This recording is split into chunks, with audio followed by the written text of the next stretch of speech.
Kui substraat on ette valmistatud, siis võib alustada külvikasseti täitmisega. Külvikasseti täitmiseks vajame me jälle kühvlit ja hästi jälgime, et substraati kasseti peale pannes saaks kõik kassetipesad koheselt järjest täidetud. Kõik, mis me siia peale paneme, lükkame kohe käega kasseti ulatuses laiali. Nii, selleks, et see substraat vajuks kassetipesa põhjadesse, laseme kergelt koputame, vajub alla ja saame jätkata kasseti täitmisega.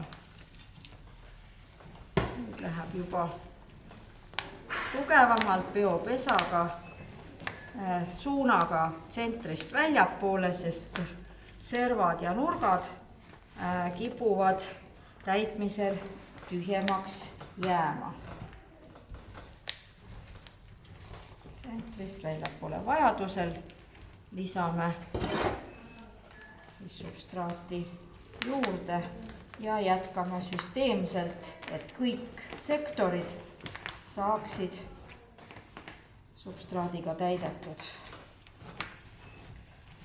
Kergelt vajutame peopesaga, vajutame substraadi kassetipesadesse ja üleliigse substraadi tõmbame maha. Nii et kasseti ruudustik jääks kenasti näha. Kassett on nüüd täidetud, nüüd kontrollime, kas kõikidesse pesadesse on saanud piisavalt substraati ehk sõrmega kergelt kasseti pinnale vajutades peab substraat sõrmede all vetruma ja ei tohi ära vajuda. Ehk vajub siis lohku ja ei tõuse tagasi, et ta peab pehmelt vetruma. Kassett on korrektselt täidetud ja saame alustada kasseti külvamisega, kuid enne tuleb külviavad markeerida.